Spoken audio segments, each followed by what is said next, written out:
Olá, boa tarde.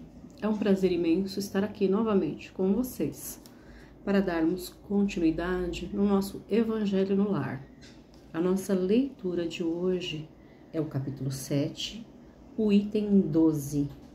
Adolfo, bispo de Adia, Marmade, 1862. Homens, por que lamentais as calamidades que vós mesmos amontoaste sobre a vossa cabeça? Desprezaste a santa e divina moral do Cristo. Não vos admireis de que a taça da iniquidade tenha transbordado por toda parte. O mal-estar se torna geral. A quem se deve, senão a vós mesmos, que incessantemente procurais aniquilar-vos uns aos outros? Não podeis ser felizes sem mútua benevolência?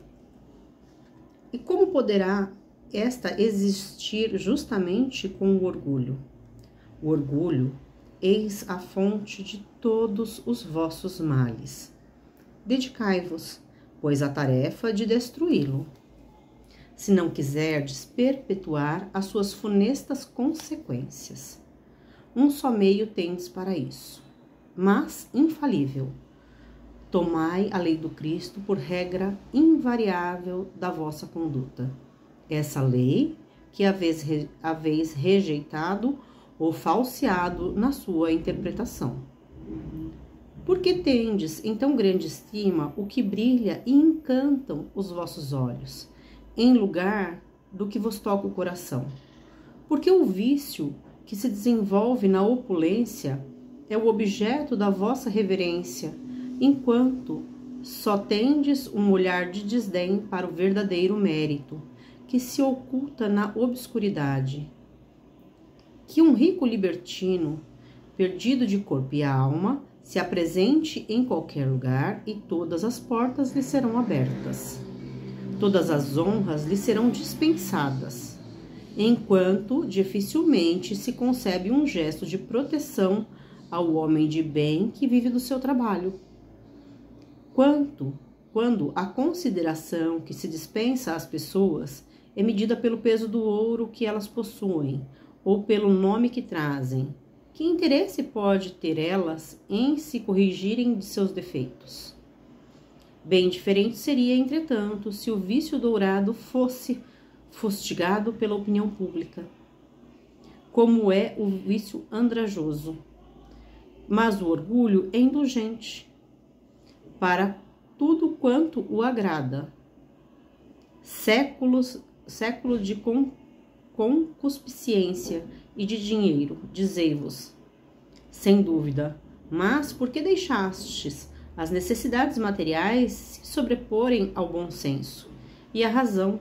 Porque cada qual deseja se elevar sobre o seu irmão. Agora a sociedade sofre as consequências. Não esqueçais que um tal estado de coisas é sempre o sinal da decadência moral. Quando o orgulho atinge o seu extremo, é indício de uma próxima queda. Pois Deus pune sempre os soberbos. Se às vezes os deixa subir, é para lhes dar tempo de refletir e de emendar-se sob os golpes que, de tempos em tempos, desfere no seu orgulho como advertência. Entretanto, em vez de humilharem, eles se revoltam. Então, quando a medida está cheia, ele a vira de repente, e a queda é tanto mais terrível quanto mais alto tiver de ser levado. Pobre raça humana, cujos caminhos foram todos corrompidos pelo egoísmo. Reanimai-vos, apesar disso. Na sua infinita misericórdia, Deus envia um poderoso remédio aos teus males. Um socorro inesperado à tua aflição. Abre os olhos à luz, eis que as almas do que se foram estão de volta para te recordar os verdadeiros deveres. Elas te dirão, com a autoridade da experiência, quanto as vaidades e as grandezas da vossa passageira existência são pequeninas, diante da eternidade.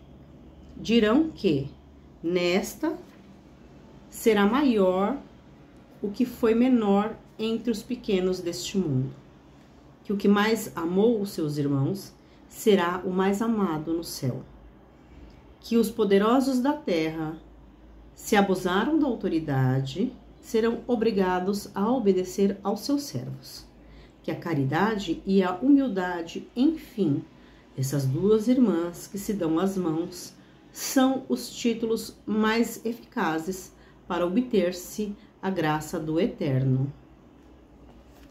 Mais uma vez, esse trecho vindo a reforçar a nossa necessidade de combater o orgulho, né? Uma mancha tão grande na nossa evolução. O orgulho é muito difícil de se modificar. E quando nós nos referimos a pessoas orgulhosas, nem sempre se fala somente sobre o bem material. Principalmente, né? Porque um dos grandes males da humanidade está em se crer melhor que o outro por aquilo que possui, né? Você é medido de acordo com a sua conta bancária, mas não é só isso. O orgulho não está somente no ter, né? No possuir. O orgulho, ele está em diversas formas. Por exemplo, dentro de um país, a pessoa que nasceu e vive em uma cidade maior, com mais acessibilidade do que em outras. Muitas pessoas se orgulham de ter nascido aqui e não ali, assim e não assado, filho de fulano e cicrano, enfim, ter nascido sob determinada cor, ser filho ou descendente de determinada etnia. Então, o orgulho, ele está diretamente ligado à nossa alma por vários fatores. Não é só as posses materiais, principalmente ela, mas não só ela. E é um dos grandes males da humanidade, né? Nós temos que constantemente lutar contra essa vaidade de nos crermos melhor do que o outro. Acreditar que merecemos mais do que o outro. Até mesmo quando enfrentamos dificuldade, o nosso orgulho nos pega. Porque quando enfrentamos um momento muito difícil na nossa existência, frequentemente nos perguntamos: por que eu? E por que não? Por que pode ser o outro e você não? Isso também é orgulho.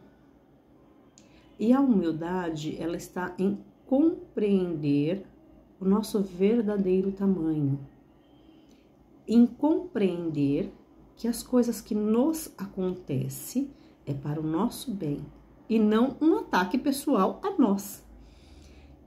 Eu observo hoje em dia e eu vejo isso em algumas pessoas. Qualquer coisa que você diga a ela, que ela cometeu de errado, às vezes numa determinada situação, você precisa falar para a pessoa: olha, isso aqui não tá legal, né? E a pessoa encara aquilo como um ataque pessoal a ela e não somente como algo: olha, por aqui não tá legal.